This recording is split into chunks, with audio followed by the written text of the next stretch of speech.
Hey, two. Hey, Herb. These mugs you designed. I did. Very good job, number one. I'm kind of fresh. You are extremely talented. I got a job for you coming up too. I'm not interested. We'll talk about that later. No, I'm cool. No, you're not cool. No, trust me. No. But these mugs in particular right here. You got the Herb mug. You got the 2 mug. They up on the website? They are. All right. How about this? We should do a series, right? All right. Because what I tried to do was like grab quotes that we say all the time, but I couldn't think of shit that we say all the time that fit. Because it would have been like shit, fuck, damn, but all the time. Right. Cracker, cracker ass cracker. Hey, I went to take my mother to her doctor's appointment, right? Now you know how my mom is, so she didn't got her doctor on the Herb and 2 podcast shit, right? Is he black? No. Oh, okay. So good luck. So I what kind of doctor? I want to make sure Bob's safe. Right. He a pain doctor for her back, so they done already been playing around her spine and shit. I'm like, you ain't gonna be able to walk. He watching my show. So I get in there. This is the first time I actually met the dude. So I get in there and then he come through and he like, oh yeah, you the one with the podcast? And I'm like, yeah.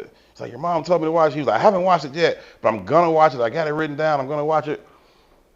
I was like, well, at your own. I fuck with mom. Though. White people like to hear themselves get talked about. I was like, at your own, whatever. Go ahead, feel free. This might be the one he watches. Yeah, call it reparations. Yeah, whatever. I'm with it. So I was like, he's gonna, that'll be interesting. He was like, what is it about? It's like sports. And I'm like, no, my sports life is completely separate from this podcast. It's about white folks. This is a Black Liberation podcast and what you crackers have done to us. But nah, maybe he'll check it out, maybe he won't, but. I just thought is it really that though? Do we stay on brand with that? Is that what this is? What is this now? I don't. It's definitely a Black liberation conversation for sure, but it's from every angle. It's not just from look at what white people did to us. Although that's true, nobody's excusing that. That is true, but we also talk about it from how we've been complicit in our own demise in a lot of ways. How we uproot things from inside our own homes. We talk about it from an economic perspective, from a political perspective, like educational, like we talk about it all. So no, it's not this black versus white, we hate whitey conversation. That's not what it is. But it's absolutely a Black liberation conversation from an unapologetically masculine perspective. Yeah, I think there's certain staples, right? We try to stick to the man construct. We do expose whitey. Yeah. But it be all over the place, man. Yeah. It be all over the place. I just, I think we gotta either anchor it in or change the construct. What you mean? Like, I don't know. Like, because it is all over the place. Because we be all over the place. You know what I mean? I think it all matters. I think it all ties in. I do, but I think people can't handle all that. Well, you the one that have told me ever since I've known you, I've always been the meet people where they at person. You always have been the elevate the standard and make people rise to it. Well, I'm stopping that now. I'm capitulating. I want to get some money. Give me some money. Oh, my goodness gracious. You need me to tap dance? I'll do it. What do we need? Hey, speaking of, we may have a new sponsorship coming through it's a white-owned company. Okay. Salute to them. Salute to you, white man. I was emceeing a Juneteenth event, no less. A white man put the Juneteenth event. I love it. And he was there, they know more Black history than we do. Unpack that. White people know more Black history than we do? Yeah, shit, they created it. You don't understand that? No, I want you to unpack it. If you think about it like this, right? Mm-hmm. If we come over on the boat, but people had this concept that we all came over the boat from one place. That's not true. Sure. We all came over on the boat from a multitude of places, with a multitude of cultures, with a multitude of languages. There's no culture that came with it. Mm-hmm. So it was all created in response to whiteness. So who's told the story? Only white folks. Mm-hmm. So they know it more than we do. We could debate it. I mean, I don't debate without thinking about things, so I don't necessarily want to debate it. I do want to add like perspective or context to it in terms of one being a Black history conversation, another being a Black experience conversation, and where do those things meet?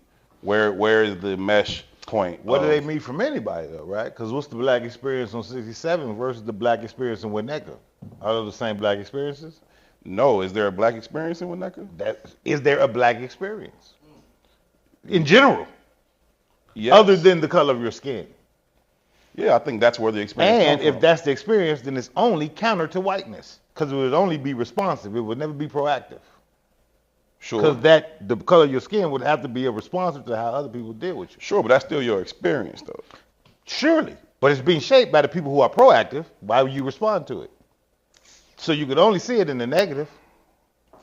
I don't believe that either. I think it's a story that certainly has a ton of negative components, but I also believe it has a great deal of good to it, right? This idea of persevering, this idea of transcending, this idea of setting the tone, setting the culture for a place that you represent 13% of, and then extrapolating that out across the entire globe. I think that black experience, that is black history.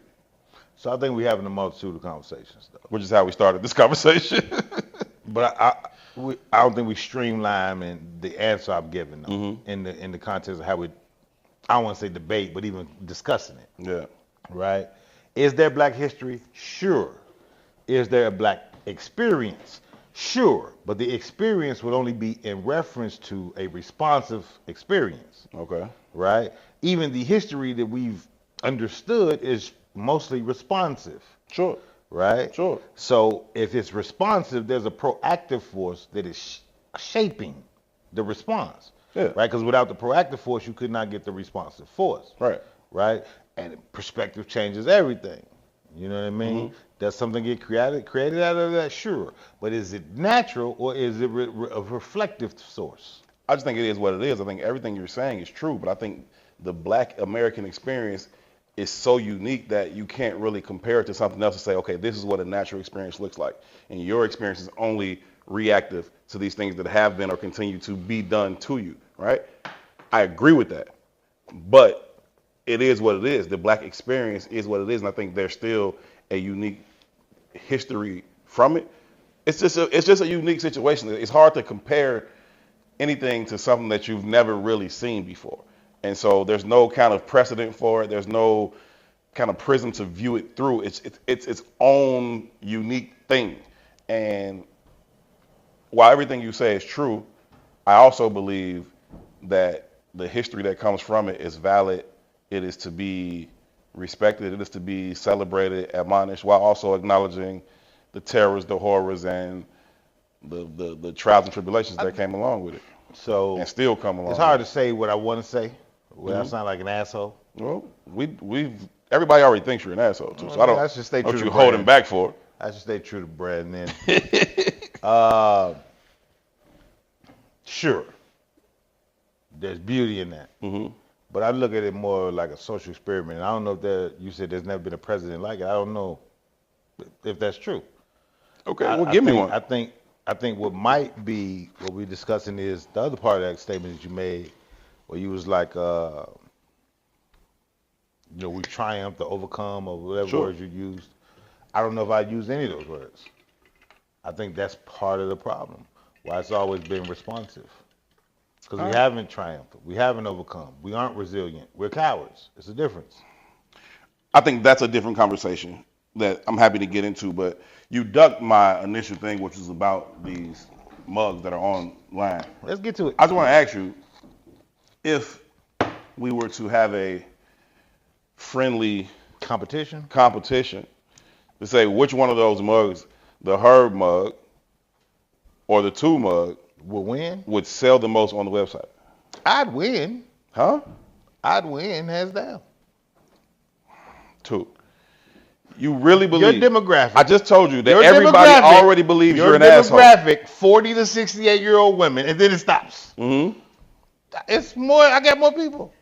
Cap. So much cap. That's insane. It's not 40 to 68-year-old women? Yeah, I know what our biggest demographic is, and I that's say right. our, I say your.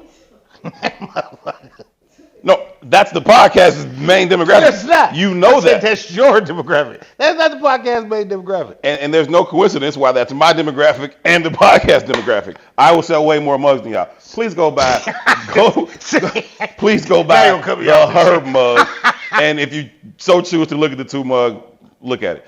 Welcome to the Herb. I will say this: the what will you women have expendable capital. They can spend the money. You know what I mean? They got to spend. There you go. Yeah. There you go. How many of them watching? How many you know? Okay, welcome to the Herb and 2 podcast. But wait a minute, though. What? Because you didn't get into it right. Because they're quotes. These are collectibles. And what we need to do is like one's a series. collectible. Yeah, the good one. The other is something you. But we need to make a series out of these, right? So what we did was because he's an asshole. So what we did was we added quotes to each cup. Right. Right. Quotes that both of us say often, and yours says, "Be where your feet are." Absolutely. But first, knock this coffee down. Right. Mine says, "Build it anyway." Right after this coffee. Yeah. Right. So mine is fresher. Mine has more meaning. Those are fire. You can probably hold more coffee in mine. You know. Shit. Not your mug is bigger. That's insane. Either way, man, listen. This is how life works. Please go to the website, cop one or both of the mugs. If you like us equally, that's cool. We'll accept that. Buy them both. If not, just get the Herb one and post it and tag us. Tag the podcast. Take a picture with your 2 cup, even. Yeah, you know what I mean? With your 2 cup. With your 2 cup. Whatever you do, keep rocking with the podcast. This is the Herb and 2 podcast alongside the less liked Toussaint Werner. My name is Herb Howard. This is where we get together and talk about issues that currently impact the black community still as we continue this struggle that we have been brought into. Thank y'all so very much for tuning in. Please make sure you like, subscribe, share with at least one person that you think would add value to this conversation or find value in this particular conversation. This is intellectual thuggery at its absolute finest. Again, my name is Herb. His name is 2. Even before I go there, I'm sorry, I can't. What now? I can't care myself. This is my life. I've been having this thought. What? Right? I am the less liked, but I'm a better person. That's cap. No, it's dead ass. No, it's okay. I want to hear. I definitely want to hear that. I'm a better person. You're not a better person. I'm a better person than you. In what way? In every way. Right?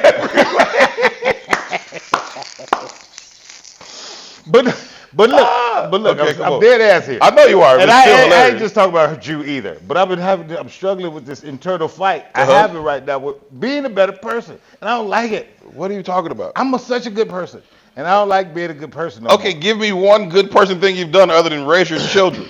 I'm a fucking icon in Chicago. Happy belated Father's Day, by the way. Appreciate that. I'm an icon in this city because I'm a good person. Right? And it irritates me because people call me because they know I'm a good person. You think that you're an icon in the city because you're a good person? I know it. No. No, it's true. No. It's true. It's because you're a great artist. It's because you are actively involved in a lot of things. Because I'm a good person. I haven't said anything that makes you a good person. You don't have to. You didn't put the counter to all those things, right? It's because you came up in the Chicago music scene crowd. Shout out to your boy Ye. Now listen, that's your boy, first of all. Secondly, all the shit you just mentioned.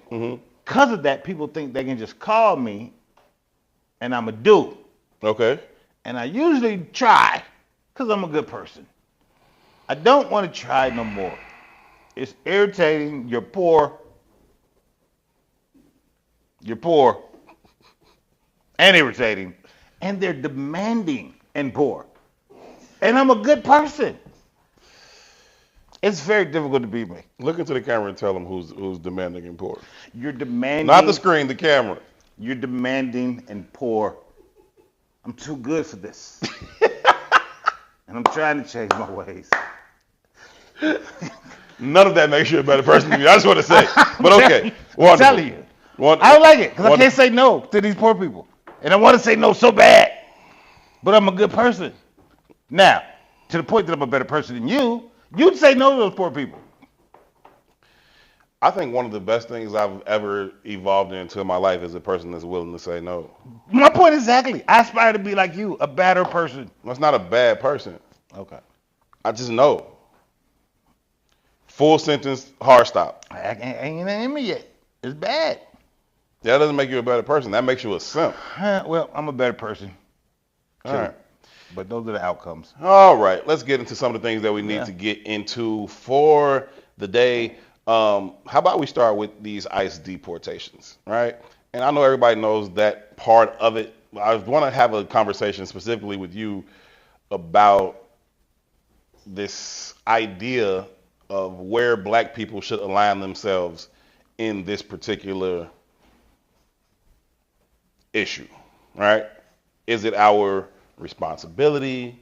Is it our human duty? Is it our, I don't know, shared struggle mate story to actively engage, support, and fight alongside the Latino population as under President Trump, ICE is going through the country, finding all illegal immigrants, deporting them from school, from church, from the crib, from wherever they may find themselves. Is that a black fight? Is that something that we should care about? Or is that like... It's a nuanced answer, truthfully. Be well. Yeah, it's a nuanced answer, though, right? So under that vein, I got caught up in the No King March this weekend downtown. Time out. I'm so sick of you and this shit, man. You know what I'm saying, P? Like, it's always some accidental. He ended up in the middle of 17 million people. I'm a fucking icon. Did you see? It happens. My life happens this way. Did you see the pictures from that, P? Did you see the videos from that? I posted a video from it. I was there watching. You can't accidentally get in the middle of that. You gotta see that from 3 miles away. No, I was stuck. How, Sway? Because I went to the polo store to spend money with white people. Man, knock it off, Jack. On the day. Come on, man. I didn't realize it, right? Come on, man. They got bridges up. It's 17 million people in the street. So when you finish, I'll finish. You should have been finished. This is going to be the same. Y'all mark my words. It's going to be the same story in like a month after Gay Pride and after the Naked Bike You'll Ride. definitely tell me how Gay Pride went. I'll be there. I know you will. I'm telling you I'll be there, though. You're going to miraculously pop up You with don't how I have to got tell there. us. We know you'll be there. I will be there. No Right? doubt. But this is how life happens for me. It's very unintentional and maybe intentional at the same time. Yeah. Because maybe I'm chosen by the universe to have the voice I have. Okay.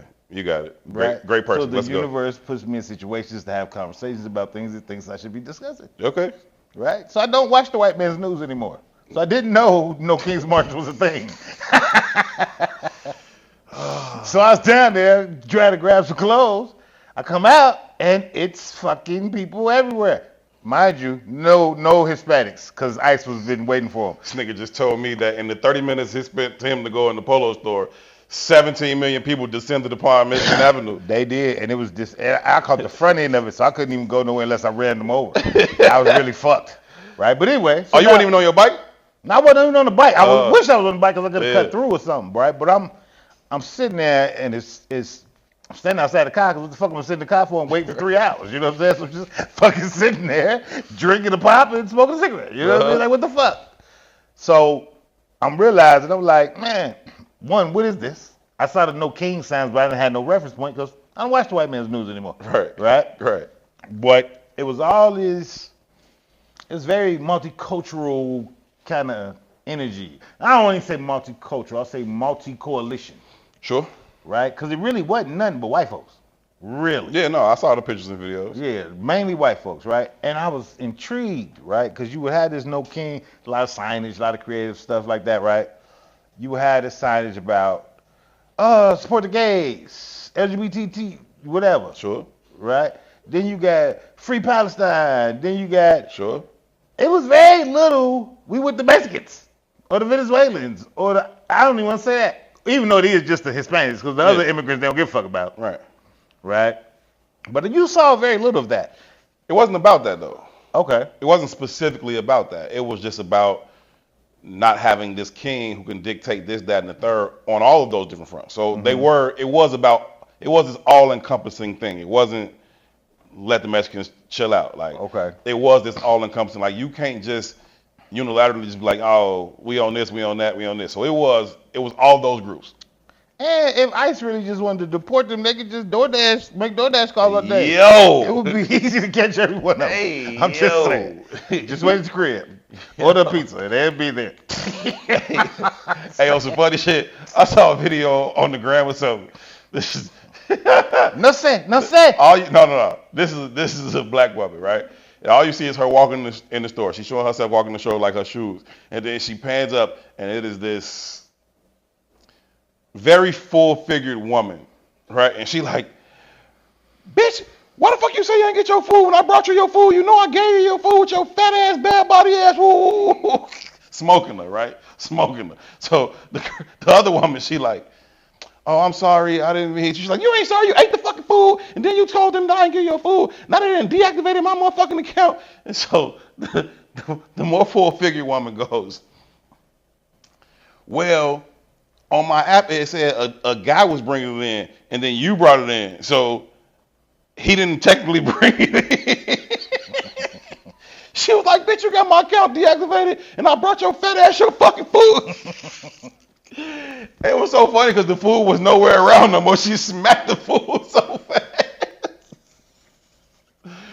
That's crazy. But you're right. The last time I've had a Dasher, Uber, each person like bring my food that was no say, no an say. American national. No say.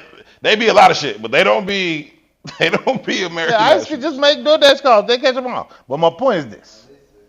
Right? My point It's been is a this. minute for real, G. My point is this: when I was sitting out there in the context of the conversation you had, like several people was like, "Join us, man, bitch, get out of here. I'm chilling." Join right? what? Join the march. Yeah, I know what they meant. I'm just saying. Stop it. You know, LGBTQ, free Palestine. Hey man, I ain't got time for this shit. So I just happened to end up with an LGBTQ poster. Like, point I'm making though is right. It brought a question to mind though. yeah, Right. Like, what is unity? sure. Right. And I think we have a misconstrued understanding of what that is. Right. Mhm. You remember when we had Bishop Brazier in here? Indeed. And one of the things he said, because I got to question him about how he was getting the money over there and what the money was going to do and where the money was going to go and all that shit. Shout out to Bishop Brazier from Apostolic Church of God on 63rd and Dorchester. And his response was, systems and organizations talk to systems and organizations. They don't talk to people. Right. Right? And he's right. Bless you. Right? Problem with us is, what is coalition building? Mm-hmm. Right? What does it mean to be a coalition? Sure. Who is the representatives of what coalitions are the representatives of our coalitions? What are the representations of those coalitions that have ever aided us in anything? So oftentimes we get caught up as a people and say we should support this because somebody somewhere got a Hispanic friend. Sure. That's not a coalition. Right. Right? Right. You can't even attach a coalition to a black movement in this city specific past Harold Washington. Right. Right? And the only reason they aligned themselves with Harold Washington was because they were anchoring themselves in for power, which is how all power works. Mm-hmm. You don't anchor it in for the other group. You anchor it in because you see a way through the other group to get to where you want to go. Of course. Right? But they've bypassed us a long time ago socially, right? And economically too, if we're being honest. And what you see is a disconnectivity of an understanding of who we are. So Booby said blackness is a political declaration. And I've stood on that since Booby said it. It was like a aha moment for me. Yeah. She's absolutely right. Yeah. We don't see it like that, and we don't understand that. So even those of us who do get up and say, hey man, let's rock with the Venezuelans, or hey man, let's support the immigrants. Why? Yeah. Because you can't name one coalition that'll align themselves with one black issue. And the problem is when you really pull back the layers, what the fuck is the black coalition that aligns themselves with black issues? Now, Coalition. that's the piece I was referring to earlier in terms of, you know, how we've been complicit in some of our own demise. But I want to stay on the piece about these other groups. And when you were speaking, and shout out to Booby, also known as Dr. Shadon Battle, better known as Booby though. I was reminded of the Five Families on some Italian mob shit, right? This alignment, right? This consortium that protects us all, but with each individual family's personal, you know, aspirations at top of mind, right? You know what I mean? And so I view it kind of similarly because while sure you can get into all the different families, right? It ain't like they fucking fucked with each other like that. Ain't like it was a bunch of love lost. Like they was killing each other. Whatever you're doing is just a means to my end. Right, but if we are aligned, then we can kind of insulate ourselves in a certain way. Both of us will get to our means. Right. Specifically coming from a demographic that at the time, not comparable to the Black American experience, But at the time, Italians weren't welcome in America either, right? And so they kind of utilized their ability to unify in some ways to do that, right? But this is different. This is a different thing because I've never seen anybody come to our aid. I've never seen anybody stand united with us, right? Not to say that I've never seen any white people at, the black marches or any of that, right? But I mean, as an actual coalition, right? We haven't really had that. And so it's like to look at us and be like, well, it's a black and brown thing now. Well, when was it a black and brown thing for us? All right? We talk about here in this city, when the unrest was going on after the George Floyd murders, the brown wasn't like some black and brown shit. They only say that when it's to their benefit, when they need us to be like, hey, we rocking with y'all. But they closed ranks on Pilsen. They closed ranks on Little Village. They closed ranks on all their neighborhoods during those times. It's like, well, y'all ain't rocking with us. Why the fuck should we be rocking with y'all at this point? Especially considering that outside of white men, y'all voted for them at a higher clip per capita than any other fucking group. Y'all voted for Trump at a higher clip than any other fucking group. Y'all did that shit, man. So again, we gotta pull back the layers, but this goes back to the introduction banter we was having, right?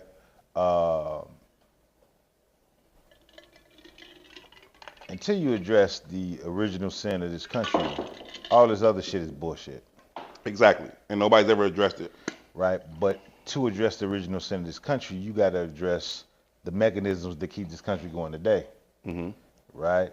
So racism is the core and the cornerstone or the capstone of everything in America. True. Donald Trump is only the president because he screams racist sentiments. Yeah. You know what I mean? And everybody who aligns themselves with those tropes, and when you think about racism in context, it only affects really one group. Right? Now, it affects every group outside of white folks, but everybody else sees it as long as I can step on their backs, or as long as, or they really don't see us as valuable. You know what I'm saying? So it's like, fuck them over there, right? So even in the little clips that have been coming out all this week, you've been hearing these Hispanic people come out trying to be on the side of black folks, like, yeah, I have heard, in our families, our fathers, like, don't date black men. Of course. I have heard, I this, that, and third. Well, you hear the same thing from Africans, right? Of course. But that still stands on the original tenet of this is the value of this land. We don't like niggas. So what Trump did to separate himself from the rest of the fray for over the duration of he's been running at all is he stopped dog whistling and spoke directly to the issue. I am him. Right. Problem is, back to cowardice, where we always say like we're resourceful, or what's the word we want to say we are, what's the word for taking shit for a long time? Yeah. Whatever the fuck. You're talking about resilient. Yeah. No, you're coward. You got to stand in front of that shit, right? And say fuck y'all back. And until you say fuck y'all back, you see what the alignment gets Trump when he says outright who his enemy is. It's no more dog whistling. But for every other, the Bushes, the Clintons, all them dog whistle bullshit, and people align with it, right? But it's because of the again, right? It's a decorum to politics.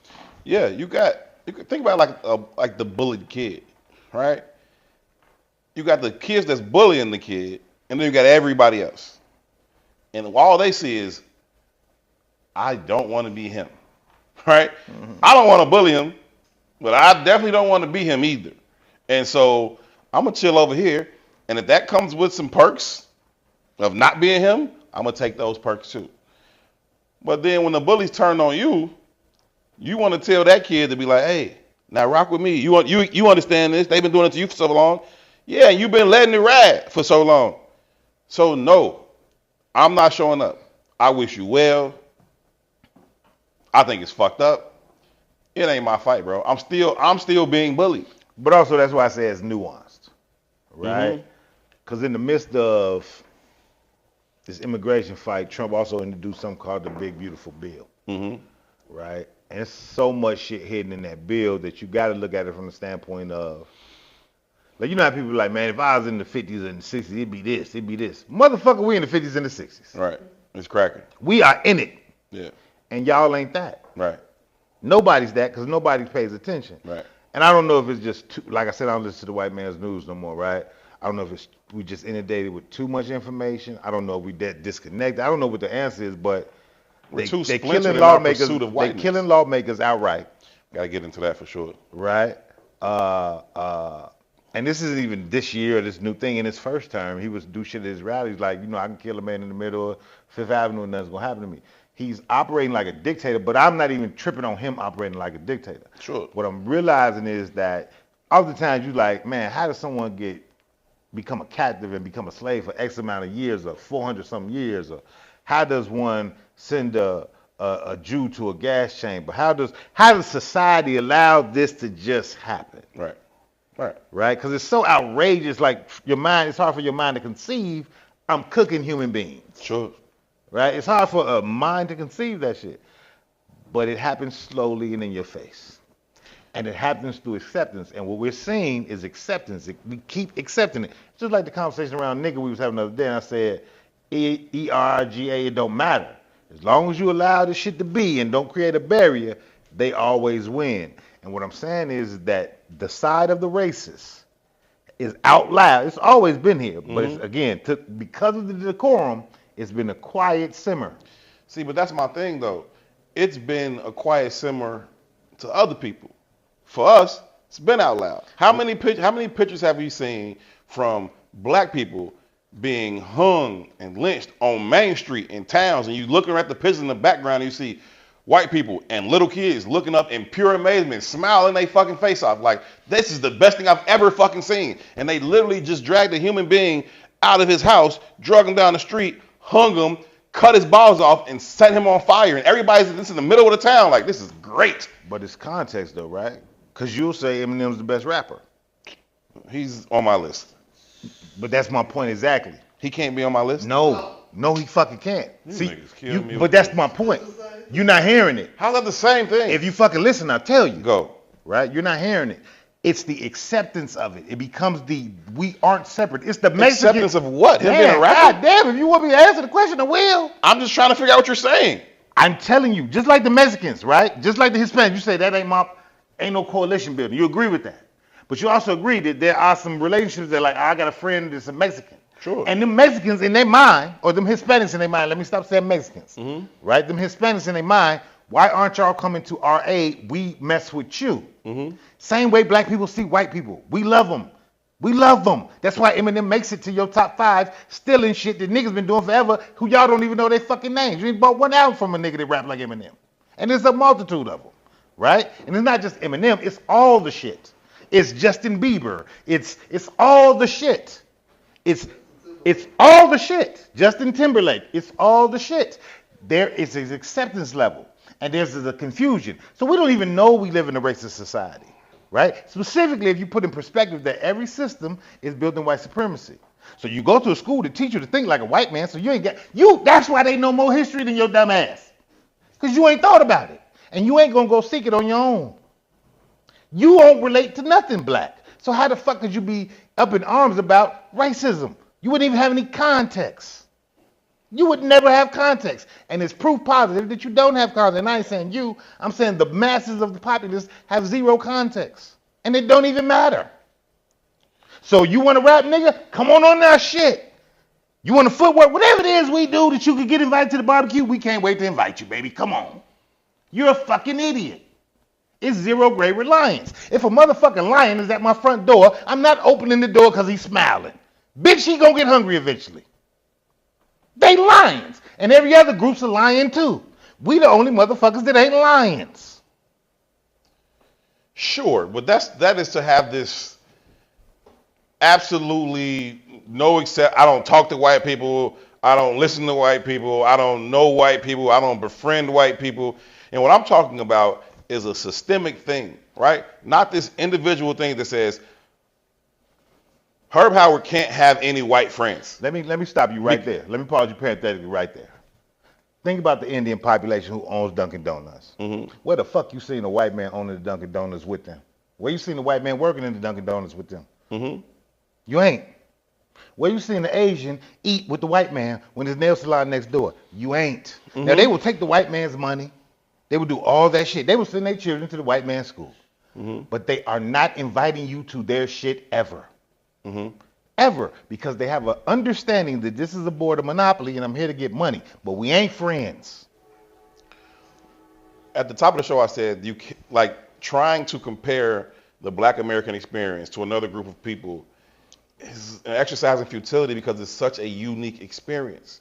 And just the same way, I don't know that it has to be molded into whiteness. I don't know that it has to be molded into this Asian experience either, And or I this don't think it Hispanic does experience either. I don't think it does either, which is my affinity for the concept of ADOS. It's not for reparations, even though that was the basis of it. The concept. Strong things to say about that. Yeah. We just lack that understanding, man. And it's not a comparative thing to them. It's a comparative thing to us, right? And granted, we have what I was saying is the beauty of ADOS is that it allows us to really shape that identity. Mm-hmm. Mm-hmm. It allows us to shape that culture. It allows shit. We can see it on our own fucking page, bro. Mm-hmm. Right? We got that one video that's going crazy and it's still going crazy. Right. Right? And you can see the multitude of responses. Yeah, but Jesse Jackson stole. Yeah, but Jesse Jackson. It's no consistency. I'd laugh at jokes like I'm an icon. No, this is a real fucking icon. Right. Right? But the perspectives vary so much that it's like, what the fuck? When you ever, and I know we ain't even in these communities like that to say that. Mm-hmm. Right? But if you out a Islamic leader, sure, nigga, you better have security. Yeah. You better have security because they on your ass. Yeah. Right? You out, and I mean in the context, not even leader. I mean, somebody that they revere. I'm with you. Right? When they revere that person as a group, don't you disrespect that person. Yeah. And that's how it should be. Right? So even when you talk about Jesse Jackson, right? And I see a lot of people commenting on that particular video too, and Jesse did this to Martin, or Jesse did this to black people, or Jesse sold out this, sold out that. And my thing with that is, even outside of this universal protection of those who are revered, so the fuck what? That has nothing to do with the conversation or the context at hand. Like, is what he said, what you referred to in that clip, is that valid or not? And so everything else is some ancillary bullshit to me. And it's just a reason for you not to address head on what the thing is. And so that's what I'm saying. The Black American experience is so unique that it can be multifaceted. It doesn't have to be this fuck you at every turn. But look, even that proves my point further. Where did you get the information that Jesse sold out King? Mm-hmm. Where did you get that information? Mm-hmm. From the same motherfucker he's fighting against. Mm-hmm. It always kills me when some black person says something. We can talk about, just gave Hoover it's another great example. Mm-hmm. Right? Trump commutes his sentence. Right. Right? There was people like salute. Then there was a whole other group was like, fuck him, he's a gangbanger and a murderer. By whose standard? Right. Right? And if you pull back the layers to whose standard, you got to question the system that put him in prison. And if you do that, you can clearly see, hey, we should be questioning this system at every turn. But when the system say you're guilty, we align like he guilty. Yeah. Wait a fucking minute. Racism went out the door because what makes him guilty? Nigga, Emmett Till was guilty in the eyes of them. Right. And I think that's bullshit. I think we talked about that when the commutation first happened.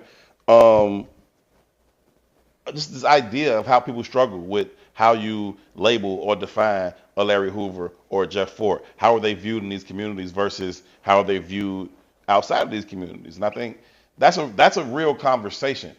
For me, it's just a simple thing of the black experience being so unique that it could be authored differently than any other, and it continues to evolve and unfold in a way that there's no real reference point to, there's no outline to this shit. So we're building it as we go, and as we do that, it's hard to create this framework of what it should look like because it's different from any other experience. Surely.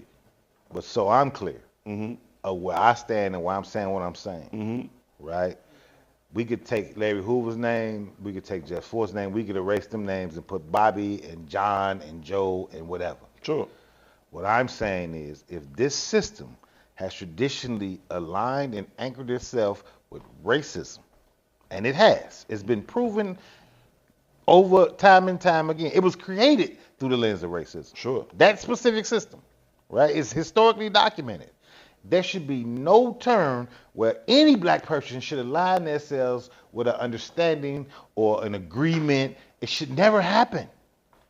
And the only way it happens is because you don't know the depth of what racism is. Because if you did, you could never align yourself with that system. You could never agree with said system. You couldn't.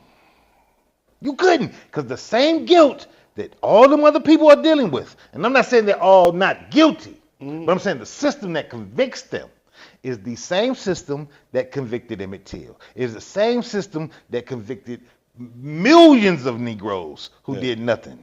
Right?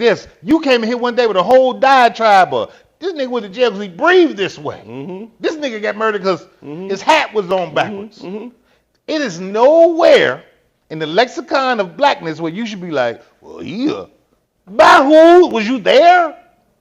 By whose standard? I agree with that, 100%. 100%. Let's move on, just for the sake of time. We talk about racism.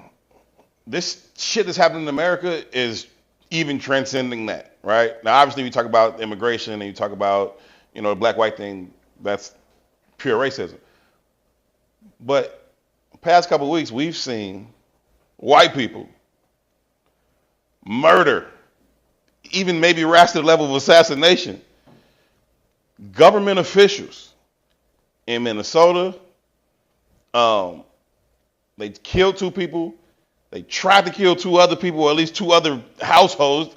Like, this shit is transcending some whole other shit. And it's now this line in the sand of, are you this radical, far right, America-ass motherfucker, or are you not?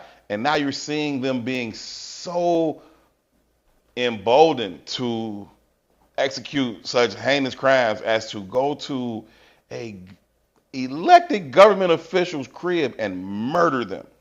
So again, right, I said a minute ago, right, people always talk about what they would have did if they was in the 50s or the 60s. We're there. None of this is new. Right? And when a nation is fledgling or falling, they cling to nationalist ideas. True. Right? So the liberal white is as bad as the nigga. Either be on this side or get the fuck shot. Can you all go into further detail on that particular Sure. case that's happening? I want to make sure I get the full names right. But go ahead. I'll pull it up while you do that. So a couple days ago, Minnesota lawmakers, a couple, a woman, I can't remember her name. She's the elected official. Someone broke into their crib, shot him, killed him. Broke into another house, shot another official. They didn't die. But their plan was to go and murder. It wasn't on her said maybe assassination. No, that's exactly what it was. It was orchestrated hits. And they planned to go to 4 different houses and kill 4 different people, and they got caught in the midst of the second shooting. They didn't murder the second family, but they got caught in the second shooting. And I don't know the depth of what it was. It was based on something about, their ideas or their voting records or whatever it was. But the construct itself is, again, right, when we are aligning with whatever we're aligning with from a nationalist perspective, right, they live and die by it. They, again, like I said, Trump isn't dog whistling. He's speaking directly to the issue, right? And he's galvanizing his group. So when we ask how do people get sent to gas chambers, it's just like Hitler, right? Hitler wasn't always Hitler. Right. Like Hitler was elected. We don't think about that. Hitler was elected. So we are the state rep from Minnesota, Melissa Hortman, and her husband Right. were killed at their home, at their home, after State Senator John Huffman and his wife were wounded at their home. So you got a state rep and a state senator. The rep, Melissa Hortman, the senator, John Hoffman, both attacked in their homes State Rep Hortman and her husband were killed. John Huffman and his wife were wounded, shot and wounded at their crib by Bolter. What's his first name? Vance Bolter. Vance Bolter, who has since been captured. Vance Bolter, 57 years old, assassinated and wounded two state government officials in Minnesota. Yeah, it's wild out here in these streets, man. Shit is insane. I remember talking about how wild things would get if Trump became president. Because in 2016, I was like, I hope that motherfucker win. Because after 8 years of President Obama's tenure, without seeing the circumstances for black people getting any better, I'm like, well, just tear this shit down. Because this ignorant motherfucker, Trump, is uniquely capable of bringing this system down to its knees. Crashing down because he's that arrogant, he's that ignorant. Like, just let him tear this shit up. And people say, Herb, shout out to King Salim Muwakil, who I admire and respect a ton, we both do. And we got to get him on the show, too. He was like, Herb, that shit is dangerous that you're talking, man. Like, he's like, and I don't even think you understand what you're saying. He was like, the shit could get so much worse than you could even imagine. And I'm like, King Salim, how much worse could it get? And I feel that way. I felt that way. I feel that way. I haven't changed my mind about it, but I respect King Salim so much that in this moment when these things start to happen, that's the voice that rings out. Like, man, I'm telling you, this shit can get crazy. And now they running into government officials' homes and murdering them. They ran into the fucking Capitol, first of all, murdered a cop. Like, the shit that's going on is so wild that it's just like, so, this man is about to bring this whole shit crashing down. King Salim said something similar to me.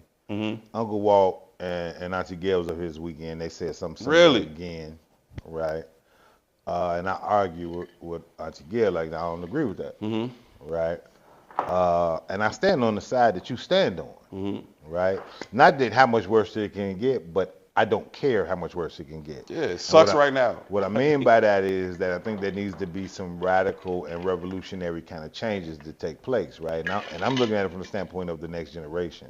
I see very little hope for any of you little black boys or girls in succeeding in anything, if I'm being very honest, right? We start talking about the fourth economic evolution or revolution in the context of what AI does to the country, right? We're having conversations now that black people in Chicago at a zero net worth, right? We had a cop brought that to the table years ago about Boston. They was like at an $8 net worth. Like, we can go through the country. You'd be hard pressed to find any state in America where the black people have a worth over $100. Right. You know what I mean? Right. So that's bad enough because it's kind of economic depravity that makes it very difficult to survive. Right? I made the joke about I'm a great person earlier, and these people call me and they poor, but I'm poor too. Right. Which is also why I answer the phone, because I need those opportunities. Right. So it keeps you on this kind of treadmill where you never really living, you just existing. Surviving, right. You know what I'm saying? You just existing, keeping your head above water just enough to breathe oxygen. Keeping your head above water. This shit is real, right? Like, what do we do in the 1950s and 1960s? We got less wealth than those black people had. Context is everything. We don't even, because we got the right shoes on, because we think we got the right addresses, we don't even think of it like that. Right. But in regards to like domination and or world power, and really that's what is the safety net to survival. Your group has to build something, right? I started with the conversation about the Dunkin' Donuts, right? They've built that. Yeah. You know what I mean? The nail shop, they've built that. It becomes a mechanism in which they could sustain. So in a lot of ways, they can avoid what's happening in the racist economic system because they don't need it. Sure. You know what I mean? And they started above the scratch line though, even as poor immigrants or whatever, right? You often say that, like, we started above the scratch line, you and I as people, merely because we had parents that loved us and thought it was important that we learn how to read. You know what I mean? Like, merely because they thought it was important for us to learn how to read and loved us at least that much. You start above the scratch line. I think that a lot of those populations that you're speaking of start above the scratch line merely because they came here with an identity, a shared identity. Hands down. I agree 100%. You know what I mean? I agree 100%. Whereas we were brought here, held captive for hundreds of years, and then like, okay, released into an already established society that says this is how you go about pursuing happiness in this country. Cool. So at what point does that victimhood change to volunteerism though? Because if we know those things, then we got to repair those things. I don't think we know shit. You just went through. You just for 20 minutes. You just told us we don't know shit.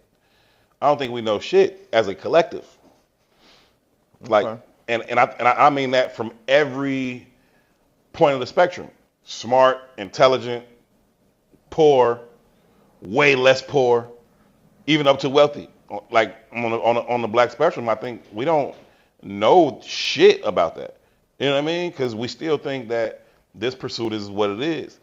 And so, there's this process, man, that you gotta kind of go through. And you talk about those people coming here with these traditions and these customs that have been built for centuries and centuries and centuries from wherever they came from. We ain't had centuries and centuries and centuries and centuries to build shit. Certainly it's not uninterrupted. Certainly not, like these processes, these hurdles are put in our way. You know what I mean? It's like we haven't even really had the chance to fucking do it. And then we're also doing it from this level of relative ignorance.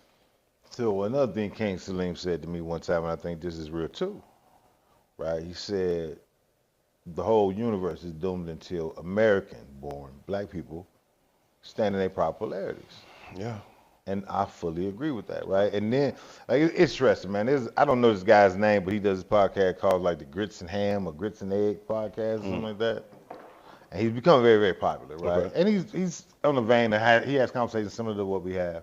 But he's a Southern guy, and he has some of these kind of philosophies that I do not agree with, right? And again, it goes back to, like, the diminishing of the value of who we are. And he was like, man, I hear these Hotep niggas say this, that, and the third. Man, I don't give a fuck. We starving right now. Go be an electrician, right?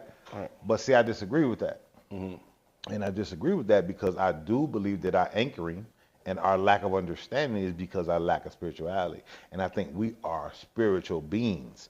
And until we accept who we are in the natural lexicon of the universe spiritually, right, we can't find value in that other shit. I think that's why. And what we got to do, I'm sorry, you good. but I think in his rationale is how do we become effective in said system. And my rationale is how do we become effective as who we're supposed to be as humans to destroy and fix or change said system towards a more comparable system. Because there's very different philosophies and they would take very different approaches, right? How many times have we had conversations, or anybody's had conversations, they be like, the problem is this, the problem is this. I was in one of those conversations last week, and I said, hey, anybody at the table that has an answer or rebuttal to what the problem is or how to fix the problem, one of y'all say this shit without adding money. And we can't even think past the construct of money. No. You know what I mean? No. We can't even think past the construct. Yeah. Which is only curated by said system. That's why, like, this idea of you talk about, like, how, like, the Asians come through and build shit, and they come here and they stay, 10, 12 motherfuckers in the apartment as they continue to build. Then they buy another shop, and then they get 6 in the apartment, and then they buy another shop. Because money is a secondary to what's That's not most important. You know what I mean? That's not the goal. Whereas black people, even though in a lot of experiences we come from houses with 10, 12 motherfuckers in them, it's like, hell no. But they wasn't even together there. They wasn't even together there. That's why your name was on the goddamn milk. Yeah, right. You understand what I'm saying? Right. This Joy cereal. Right. Right. The house is cereal. No, dead ass. That's the problem. Last thing on that particular piece is that, well, two more things. One, we've been talking about Chicago, so let's talk about Mayor Johnson. I ran into Mayor Johnson this weekend, man. Salute to Mayor Johnson. He said he coming on the show.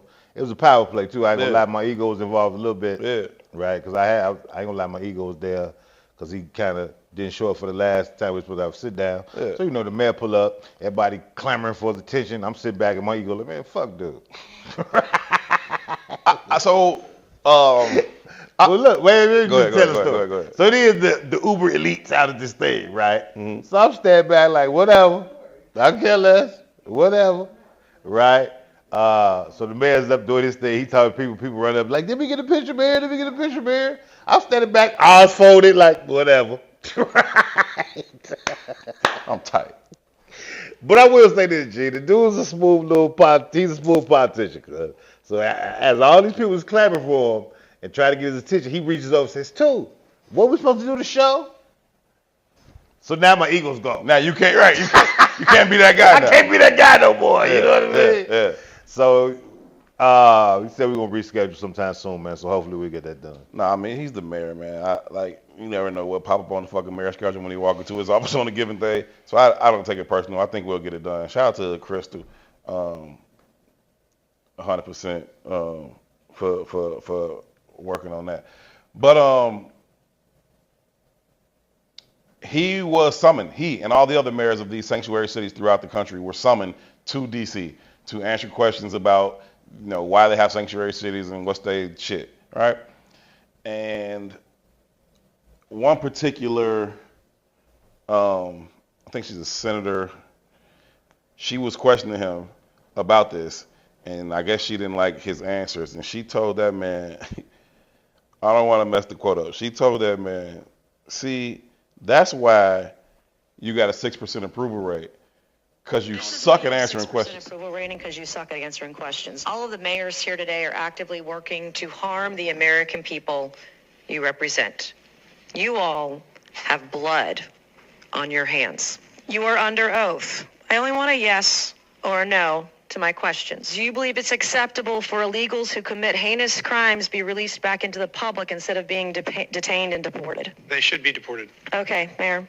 Any individual that Yes or no? causes harm Yes or no? and breaks Okay, the law Mayor Wu? should be held accountable. This is why you have 6% approval rating because you suck at answering questions. This is why you have 6%. She's mad disrespectful. She is Taking this to Representative Nancy Mace. She's a South Carolina Republican that was addressing Mayor Johnson and other mayors from sanctuary cities. What's my man's name on Snowfall, the lead character? Idris. No, I mean, it wasn't Idris. No, it is Damson Idris is his name. Oh, okay. But I'm talking about his name in the show. Oh, What was the lead character's name of Snowfall? Franklin. Franklin. Yeah. What happens if Leon was the decision maker, not Franklin? What happens to the empire? Does it become an empire? No, not initially. No. So I'm thinking of a specific moment, right? Mm-hmm. Leon had a problem with Man Boy, Right. right? Man Boy, it's the best scene. yeah, Man Boy put him in the blender and kind of had him in the jam if Franklin wasn't unified with Leon. Yeah. So they go holler at Man Boy. Franklin say, no, this is exactly what's going to happen because Leon, my man, I don't give a fuck how you feel about it. He's like, you're right, it is wrong. It is wrong, but I don't give a fuck. Leon, my man. Just what it is. Either you going to get down or you going to lay down. Mm-hmm. Right? They get in the car. Leon talking, and Franklin pulls the car up and say, shut the fuck up. Mm-hmm. Right? You ain't going to fuck up what I'm building because you don't like how another nigga talk. Right. Right. You understand? Yeah. Now, if you put that in context, I said this before on the show. I like Lori Lightfoot. Mm-hmm. I also like Brandon Johnson. Mm-hmm. But because we don't fully grasp politics, we don't like the way niggas talk to us. Mm-hmm. And essentially, us is the Leon that can allow for Franklin to lead. Because we don't like the way niggas talk to us. Mm-hmm. Mm-hmm. Now you put me in positions to Now break you put me in alliances. positions to break alliances and fuck shit up. And do these it's pedal very beefs and interesting shit. to pay the dope game, the TV shows everybody loves. Nobody gets the nuance. It's all lines, which is why I reference The Wire so much, which is why lately I've been referencing Godfather from Harlem, Godfather of Harlem so much. All that shit it just goes. A sheriff, Florida, a sheriff from Florida, ahead of not only King's Day, but also in the wake of the protest for the immigrations and the ICE deportations and all that, held a whole press conference. The sheriff. Basically to tell he said, I'll shoot you. Basically to tell the citizens, fuck around and find out. Like, that was his whole message. Fuck around and find out. Y'all do that bullshit they doing in LA. Y'all do that bullshit they doing in Chicago. We are going to kill you, motherfuckers. Gonna shoot your ass on fire. He said, if y'all act crazy, we gonna lock you up. He said, if you spit on me, we whooping your ass. You spit on me, we whooping your ass. If you threaten any one of my officers, we will kill your dumb ass. Are we 1950, 1960. Are we clear on this or no?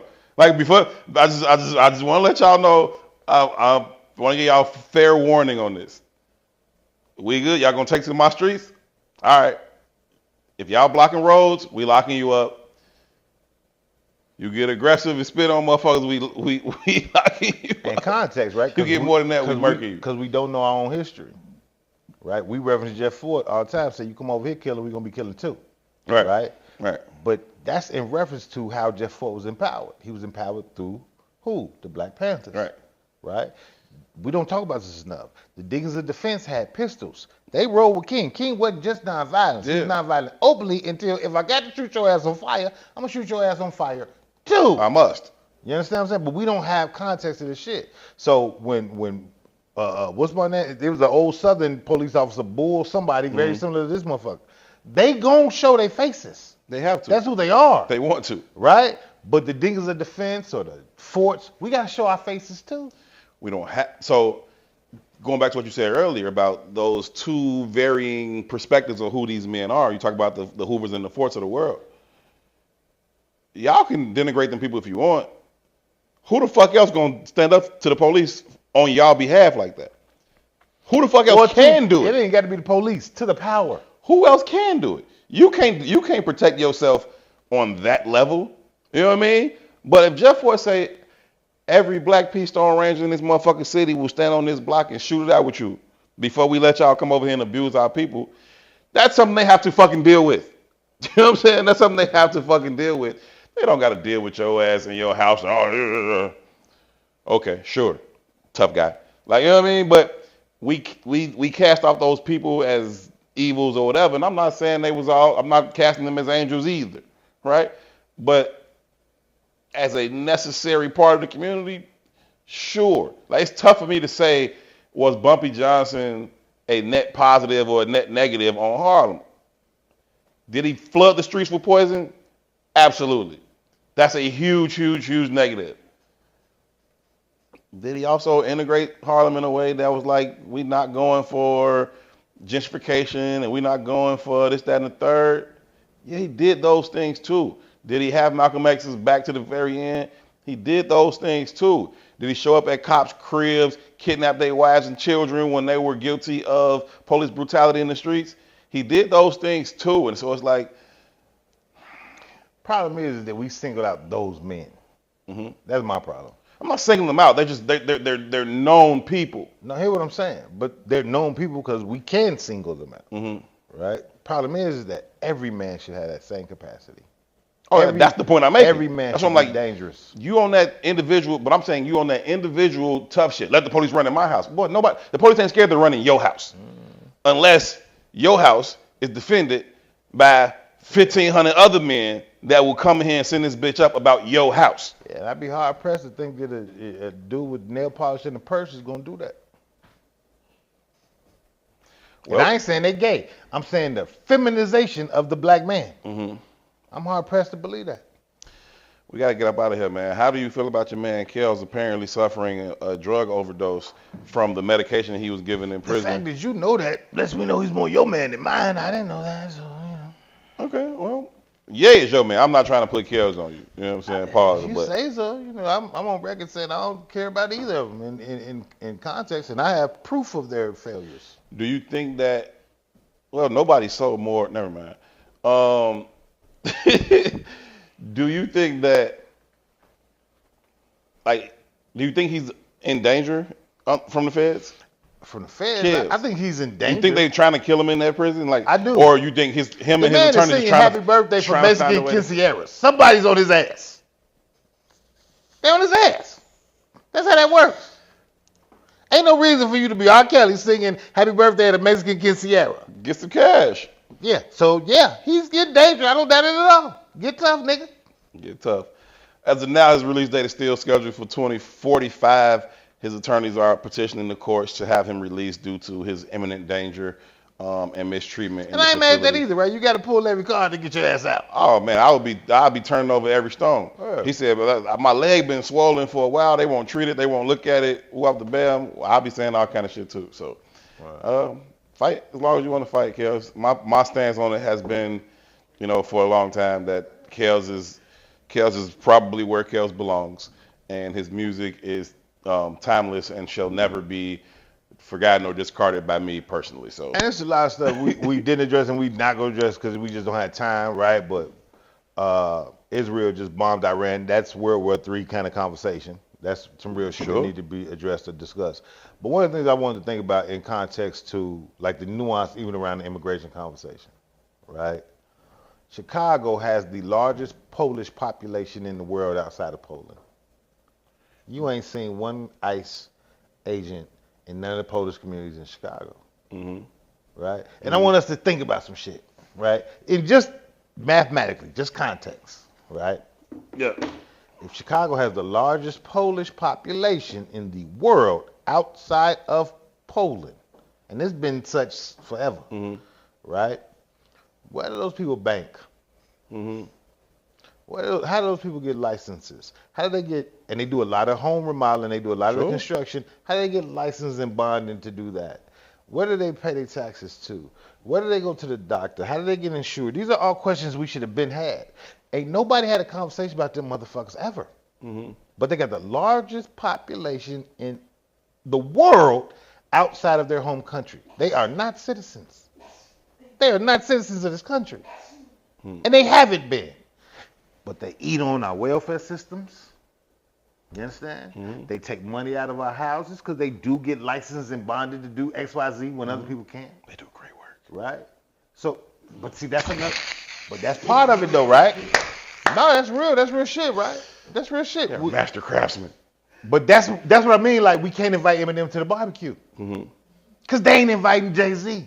And I don't fuck with Jay-Z. Right? But that's the tenet of the conversation. And them motherfuckers, Poland been Pulaski, Sosowski, they've been around since we was born. Sure, absolutely.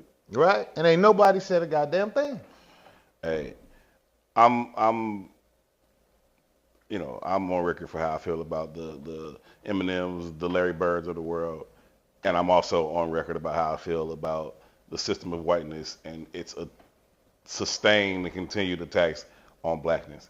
We got to get up out of here. Shout out to Byron Allen. He won his lawsuit with on McDonald's. He had like a $10 billion. It was a billion. There was a B attached to it. Yeah, I think it was a $10 billion lawsuit that he had with McDonald's, and so shout out to him for winning that. I have the note in here somewhere, but anyway, shout out to Byron Allen for getting that done.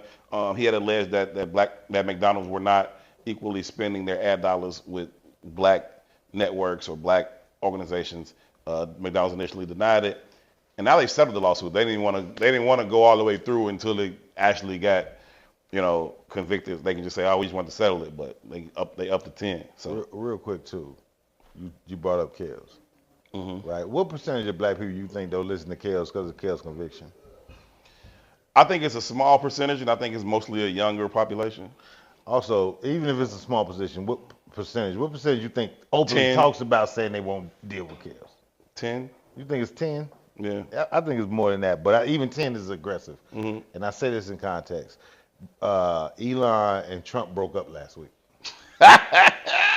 Or the week before They've been that, breaking up for a minute, yeah. right? But Trouble in Elon paradise. thinks he has a Trump card. He comes out, he comes out and says, hey, I got this man on the Epstein tapes. Hey, yo. It don't mean shit. Oh, no. It hasn't meant shit, No. right? It hasn't meant shit. No. It ain't been it's been public. He said it publicly, Yeah. right? It ain't been all over the news, but publicly on TV every day. Listen, I seen There lies the difference between a system and a person, Right. right? Right. That media system heard that message. We don't want to deal with that. No. And they're not going to deal with that. No. We're going to feed you puffy so we can demonize you to your people and we keep aligning with the philosophies. Now, I ain't saying puffy right. I'm still saying there's a strategy at play. There's a strategy at play, right? I don't fuck with Kells either. But there's still a strategy at play here. The only people who have to take responsibility or accountability for their actions is those at the bottom, That's how it goes.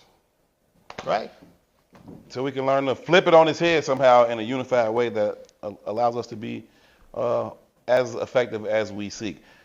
Appreciate y'all for tuning in to this episode of Herb and Two. Make sure you leave some comments. We'd love to hear your thoughts on these things. Make sure you like, subscribe, and share with at least one person that you think would add to or find value in this particular conversation. We at least got to say happy Juneteenth for something I didn't think about it. It was on the rundown. We didn't get to it, but happy Juneteenth. I wanted to get into a conversation about it because I know you got some strong opinions on how it's viewed presently to even how it's viewed as recently as 4 or 5 years ago. Shout out to Pace Seattle 2 in the yard. They flying me out to Seattle tomorrow to do some discussions around Juneteenth, so that's dope. That's what's up. Yeah, that's what's up. But happy Juneteenth, man. Shout out to I'm always been a big fan as we've had this conversation, about all the different activations around Juneteenth and how people choose to celebrate it. So the Emancipation Ball from Moore's Beer, what the Woodlawn does at 79th and Woodlawn every year, and all the other ones too. So the Black Star had a big Juneteenth celebration, Black Star Project.